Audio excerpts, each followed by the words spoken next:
j'aurais voulu faire la photo de famille avec tous nos amis, si vous le permettez.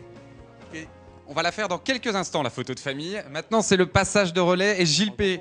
Hisson qui va vous répondre un petit peu et qui va nous dire un petit mot. Attends, je ne maîtrise plus rien. Et voilà, cher Georges, je prends le contrôle. Bon. Écoutez, merci beaucoup et bonsoir à tous. Ça a été déjà une longue présentation, donc je vais essayer de faire un peu court, mais simplement pour vous dire que je suis absolument ravi de l'honneur que vous m'avez fait en m'élisant tout à l'heure. Je suis un homme des services. J'ai passé l'essentiel de ma carrière à essayer d'inventer ou de réinventer l'expérience du client, que ce soit dans l'hôtellerie, que ce soit dans le monde de l'entertainment chez Disney ou dans les télécoms. Chez Bouygues Télécom, donc j'en suis convaincu et c'est vraiment au fond de moi. Je voudrais ce soir remercier Laurence et Georges, moi aussi, de m'avoir donné envie.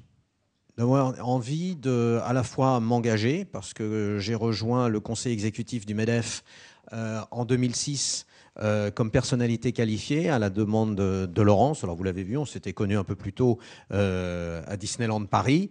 Mais c'est vrai que cet engagement m'a servi à comprendre les enjeux qu'il y avait à avoir un patronat en France qui soit fort et qui s'engage de façon à faire cette pédagogie qui manque tant à notre pays, comme le rappelait Jean-Paul Betmez. Et puis, merci à toi, Georges, de m'avoir donné envie, parce qu'en te voyant au conseil exécutif, après t'avoir connu chez Bouygues Télécom, puisqu'on avait été dans les entreprises nous étions engagés aux côtés du GPS, ben, j'ai vu avec quelle force, avec quel brio tu avais pu développer tout ce qu'on a vu tout à l'heure. Alors merci, vous le saviez par cœur. Je sais que Georges a tenu à faire ça pour moi, ce petit pédago chaud. Mais c'était très très utile de revoir en quoi le poids des services dans notre pays est devenu aujourd'hui majeur et est un enjeu. Et donc c'est vrai qu'après avoir parcouru le monde pendant 5 ans chez Accor, au moment où j'avais retrouvé ma liberté, m'engager était forcément une question de faire des choix sur c'est quoi mes priorités, de quoi j'ai envie que demain sera fait. Alors Georges n'a pas hésité à venir à La Réunion. Enfin, j'ai cru comprendre que tu avais un fils qui vivait à La Réunion. Mais moi, je suis allé passer des vacances à La Réunion. Il s'est trouvé que Georges et Anne, excusez-moi, j'ai compris que voilà, madame s'appelait Anne, étaient dans le même hôtel que moi à La Réunion. Et donc, il m'a convaincu en plus, là-bas à La Réunion, de repenser, etc., etc. Et avec la force de conviction, son charme britannique, qu'on lui a reconnu tout à l'heure, eh bien, effectivement, plus l'appui de Ariane, d'un certain nombre de gens, de Pierre Bellon et de beaucoup d'autres dans cette salle, eh bien, effectivement, j'ai accepté cette mission. Alors, la mission, en la présentant l'autre jour, c'est vraiment de revenir sur les bases, c'est-à-dire sur ce que tu as dit, cette conviction forte que la croissance économique de notre pays, elle est axée, et elle restera ancrée sur cette croissance du monde des services, avec une conviction, c'est que cette mosaïque que fait l'Europe nous donne une vraie capacité à innover. Et dans ce monde où on voit bien que la technologie, la planète qui rapte ici, fait qu'on peut avoir un petit peu peur de ces pays émergents, de cette puissance que représentent les Chinois, les Indiens, etc. Et je les ai beaucoup côtoyés. Eh bien, on peut aussi se dire que l'Europe a des atouts et que, fort à la fois de notre histoire, mais de beaucoup, beaucoup de savoir, de créativité, d'inventivité, on va aussi, nous aussi, contribuer à l'évolution de la société. Derrière, c'est la conviction que si les services sont effectivement aussi essentiels à l'économie, eh bien, la mission, dans la poursuite de ce que tu as fait, c'est comment on peut à la fois rendre ces métiers attrayants. Et là, c'est toute cette pédagogie qui est si difficile dans notre pays, ce fameux débat sur la précarité, sur les petits boulots, par rapport à tout ce qui est formation qualifiante, prendre des jeunes en général non qualifiés, les qualifier et puis aussi avoir des populations d'experts, de très qualifiés qu'on nous envie dans le monde entier. Donc je crois que ça, c'est un travail qui continuera d'être nécessaire parce qu'il y a effectivement un véritable déficit dans notre pays.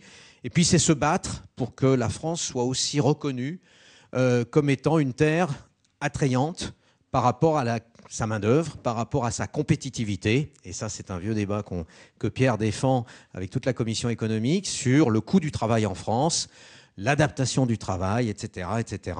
Des débats que vous connaissez bien, mais sur lesquels, je pense, on doit s'engager. À la fois pour être force de proposition sur l'emploi des jeunes, l'emploi des seniors, à un moment où effectivement la population va vieillir, comment on maintient des seniors au travail, en activité. Ce sont des défis sur lesquels nous devons participer, nous pouvons très très bien nous engager. Enfin, j'en suis sûr et c'est pour ça que je suis là. Alors à mes côtés, simplement pour présenter la nouvelle équipe, mais qui est déjà réduite, et là qui vient de se réduire puisque Christian Nibourel a dû nous quitter. Donc Françoise Gris comme vice-présidente, présidente aujourd'hui de Manpower Europe. La nouvelle équipe peut monter, s'il vous plaît. Si. On va vous présenter. Donc nous avons déjà perdu un vice-président, mais enfin sachez qu'il sera là, c'est Christian Nibourel, qui est le président d'Accenture France. Donc vous pouvez aussi l'applaudir. Et Pierre lui dira qu'on l'a fortement applaudi. Nous avons aussi renouvelé le trésorier Jacques Barré. Jacques est encore là ou je ne sais pas, il est là. Oui, voilà. Jacques est là, donc vous pouvez aussi l'applaudir. Et puis on va appeler les présidents des commissions de travail si Monsieur Georges le veut bien. Alors on y va ensemble. Donc c'est Patrick Coutan sur la protection sociale. Patrick, voilà. Faut que tu mettes, j'ai plus de Damien Verdier.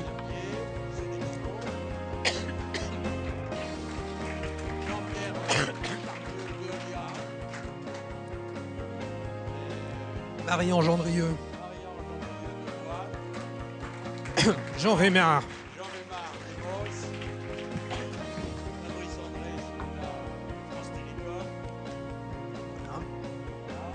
Et nous... Isabelle Calvez, groupe AMAC.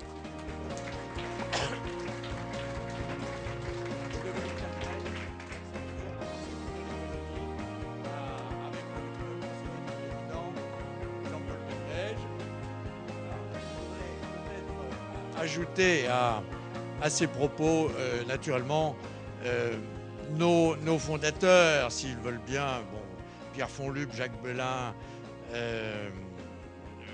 qui pourrait peut-être monter nous rejoindre sur scène pour une vraie photo de famille, l'ancienne et la nouvelle équipe, tout le monde ensemble. On va faire la photo de famille. Bon, on va arriver à cette photo.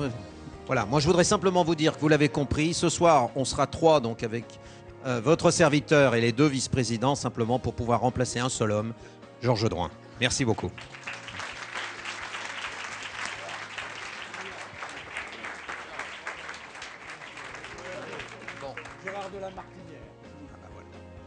Alors, il va falloir vous resserrer un petit peu. On va essayer de faire une photo de famille. Rapprochez-vous par là, s'il vous plaît.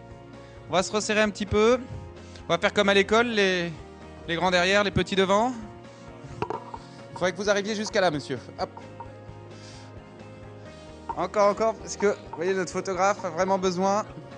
Merci à tous.